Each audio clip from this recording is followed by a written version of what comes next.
পাবদা মাছের এই রেসিপিটা একবার বাড়িতে বানিয়ে দেখতে পারেন। খেতে খুবই সুন্দর হয় আর বানানো খুবই সহজ। বেশি কিছু উপকরণের প্রয়োজন পড়ে না, কিন্তু টেস্টটা খুব সুন্দর হয়। তো এইভাবে পাবদা মাছের ঝোল একবার বাড়িতে বানিয়ে দেখতে পারেন। খুবই সিম্পল পদ্ধতিতে বানিয়েছি। আমি এখানে 4 পিস মতো পাবদা মাছ নিয়েছি।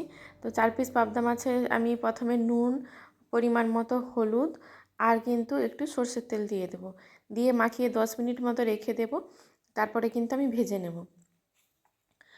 সরষের তেলটা দেওয়ার কারণ এটাই, পাবদা মাছ যখন তেলের উপর দেওয়া হয় খুব কিন্তু ফেটে এসে গায়ের মধ্যে পড়ে। তো একটু যদি সরষের তেল দিয়ে দেওয়া হয় তাহলে কিন্তু আর ফাটে না। তো খুব ভালোভাবে মেখে নেব, মেখে 10 মিনিট মতো রেখে দেবো রেস্টে। আর এদিকে আমি একটা মশলা, গুঁড়ো মশলা তৈরি করে নিচ্ছি। একে নিয়েছি 1 চামচ জিরে গুঁড়ো, অল্প একটু হলুদ গুঁড়ো, আর দিয়েছি লাল লঙ্কার গুঁড়ো আর পরিমাণ মতো নুন দিয়ে জল দিয়ে একটা পেস্ট বানিয়ে রেখে দেব। আর বেশি কিছু কিন্তু মশলা তেমন লাগবে না। আর আমি অল্প একটু পেঁয়াজ বেটে রেখেছি আর 1 ইঞ্চি মতো আদা বেটে রেখেছি। অল্প একটু ধনেপাতা কুচি করে নিয়েছি। ব্যাস এই উপকরণগুলোই লাগবে, আর বেশি কিছু লাগবে না। তো আমার পেস্টটা রেডি হয়ে গেছে। এদিকে কড়াইতে বেশ কিছুটা পরিমাণ তেল দিয়েছি। তেলটা গরম হয়ে গেছে। আস্তে আস্তে পাবদা মাছগুলো দিয়ে দেব। দিয়ে এপিট ওপিট করে ভালো করে লাল লাল করে ভেজে নেব। খুব বেশি কিন্তু ভাজার প্রয়োজন নেই। এটা 3-4 মিনিট ভাজলেই ভালোভাবে ভাজা হয়ে যায়। তো আমি এখানে একটা মিডিয়াম সাইজের আলু নিয়েছি। আলুটা কিন্তু ভালো করে তেলের উপর লাল লাল করে ভেজে নিচ্ছি। আলুটা ভালোভাবে লাল লাল করে ভাজা হয়ে গেছে। আলুটা তুলে নিলাম। ওই তেলের মধ্যে দিয়ে দিচ্ছি, অল্প বলেছি আগে, অল্প পরিমাণে পেঁয়াজ বাটা নিয়েছি। পেঁয়াজ বাটাটা দিয়ে একটু ভালো করে ভেজে নিয়ে তারপর ওই আদার বাটাটা দিয়ে দিলাম। দিয়ে আবারও একটু কষিয়ে নিতে হবে। তারপর ওই যে মশলাটা গুলে রেখেছিলাম ওই মশলাটা দিয়ে দিলাম। দিয়ে খুব ভালোভাবে মশলাটাকে কষিয়ে নিতে হবে যতক্ষণ না তেলটা ছাড়ছে।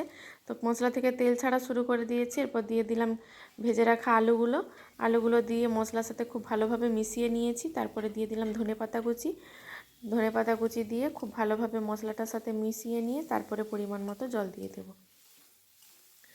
ধনেপাতাটা কিন্তু ঝোলটা ফুটোর সময়ই আপনারা দিতে পারেন। তো আমি এখানে মশলা কষানোর সময় দিয়ে দিলাম। তারপর পরিমাণ মতো জলটা দিয়ে দেব। দিয়ে 5 মিনিট মতো ফুটতে দেব, আলুগুলো যাতে সেদ্ধ হয়ে যায় ভালো করে। ঢাকা দিয়ে রেখে দেব। গ্যাসের ফ্লেমটা একটু মিডিয়ামে রেখেছি। তারপর 5 মিনিট মতো ফুটিয়ে নিয়েছি। আলুগুলো কিন্তু খুব ভালোভাবে সেদ্ধ হয়ে গেছে। তারপরে মাছগুলো দিয়ে দেব। মাছগুলো দিয়ে আবারও 2 মিনিট মতো ফুটিয়ে নেব। তারপরে কিন্তু গ্যাসের ফ্লেমটা বন্ধ করে দেব।